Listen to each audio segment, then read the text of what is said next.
We also have cases of men that would have to marry second wives so that they can give birth to another gender.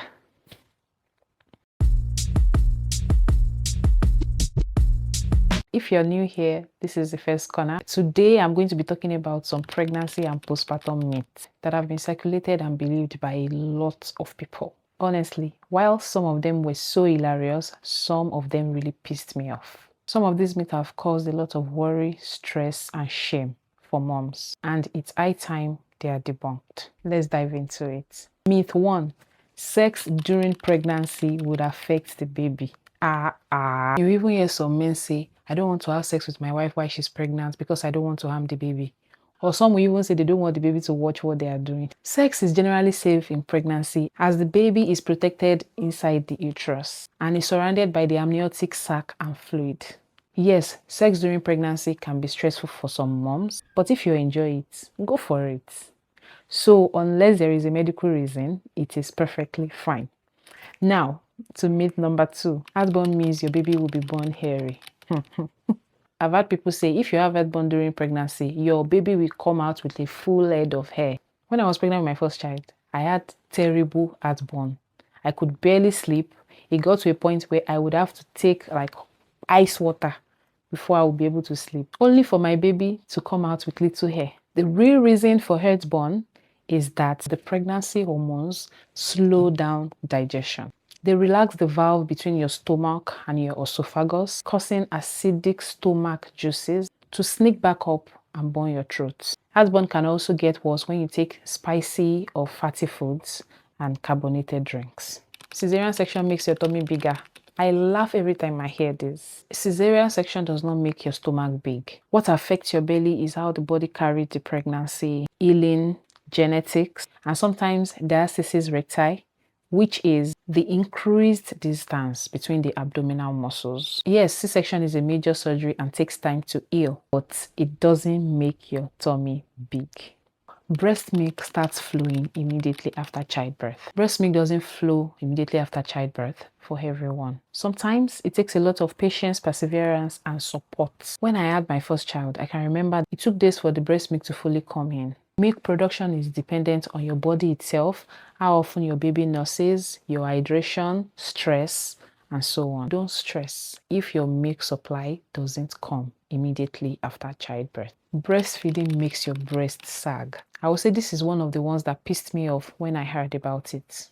Pregnancy itself causes a lot of changes in the breast shape and size, not breastfeeding. Also, genetics, age, pregnancy weight gain play major roles in determining whether you would have saggy breasts or not. So please don't avoid breastfeeding if the only reason you are avoiding it is because you don't want your breast to sag. You can't get pregnant as long as you are breastfeeding. There are lots of women that believe that as long as they're breastfeeding, they can't get pregnant. Some people literally use this as a method of family planning. Some will say, because I don't want to get pregnant for the next 2 years, I will breastfeed my child for 2 years.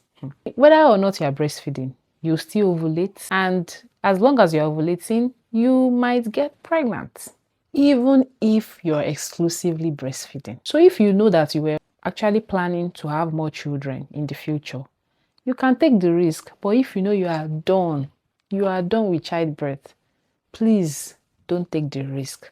You can use other forms of family planning instead of breastfeeding, as breastfeeding is not a form of family planning. A word is enough for the wise. So the woman determines the gender of the baby. It baffles me to know that even educated people that did biology are still believing this lie. The baby's gender is dependent on the sperm released by the dad. I repeat, the baby's gender is dependent on the sperm released by the dad. The father has both the X and the Y chromosome, while the woman only has the X chromosome. So whatever happens, it's only the X chromosome that the woman will release. While for the man, it can either release the X and Y. So if the man releases the X, it means since the woman already has XX, she would give birth to a girl. And if he releases the Y, it means it's XY, they will give birth to a boy. It's as simple as ABC.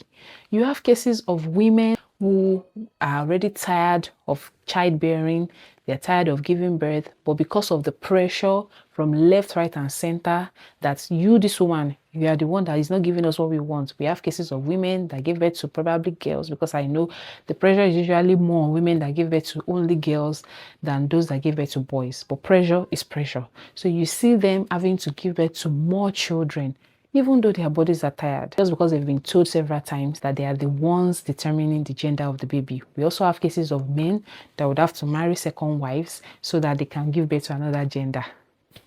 The thing is, even if the person they marry give birth to a child with a different gender, it's still what the man gave out. I'm telling you, it's still what the man gave out. Please, let's stop the blame game. It's not the woman's fault. Eating draw soup or snails will make your baby drool. Ha! This is one of the funniest ones I've heard. Drooling is just normal part of teething and saliva gland development. If you know the quantity of snail I ate during my first pregnancy, my daughter that is almost 5 years will still be drooling by now. Antenatal classes back in Nigeria was so much fun. We have classes where lots of pregnant women would gather together. You sing, you check your vitals and everything, and the nurses would advise you at the end of the day. During one of these antenatal classes, the nurses told us of a woman that was told by her family members that she must not take any draw soup or snails. This woman, she did not even want to stress herself. She didn't bother to argue with them. So what she would do is that when she goes out to do anything, she would just branch one buka, you know, cafeteria that normally sell amala or the swallow and draw soup. She will eat it, and when she's satisfied, she will go home, clean mouth and go home as if nothing happened. That was what she did till she gave birth, and the baby did not drool. Sharp woman. With that being said, please enjoy your food in peace. Barbing your hair during pregnancy will make your baby bald. This one shocked me too, I will not lie. I know a lady that had serious migraine in pregnancy, but she was warned by her husband and his family not to barb her hair so that their baby will not come out bald. And she was struggling with this migraine. She won't even be able to comb the hair. The hair will be so rough when she comes for antenatal classes, just because she was told not to barb her hair. The amount of hair babies are born with, they are majorly based on genetics now. Also, babies shed a lot of hair after birth. If you feel uncomfortable during pregnancy, you're having migraine, or you just don't want to make your hair, please barb it. For example, during my 2 pregnancies, I barbed my hair. My hair just couldn't take it. It started with my first pregnancy. I barbed. During my second pregnancy too, I was even thinking of making my hair because I was still on lookout at the time. And my husband was like, have you forgotten what you went through during your first pregnancy? Don't bother to make this hair. When you give birth, you make the hair. See, now I'm still barbing the hair. I'm just thinking of starting to, by the end of the year. If you feel that your hair makes you uncomfortable during pregnancy, barb it. Don't be scared that your baby will come out looking bald. Last but not the least, if you drink too much cold water, your baby will come out with running nose. I was actually advised by a neighbor back in Nigeria that I should stop taking too much cold water so that my baby will not come out having a running nose. Both of us were pregnant around the same time, and she used to crave lots of cold water. But guess what? She couldn't take it. Towards the end of the pregnancy, she couldn't cope anymore and she took cold water. A few weeks after childbirth, her child developed congested nose and she started blaming herself for drinking the cold water. Babies don't catch cold in the womb. They are protected. But when they are out of the womb, runny nose can occur due to germs, viruses, and not because you took chilled water while you were pregnant. So if you feel like taking cold water for hydration, go for it and enjoy it without guilt.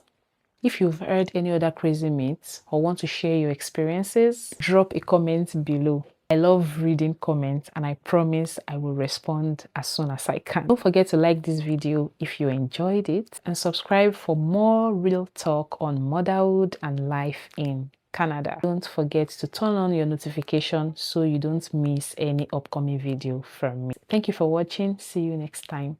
Bye.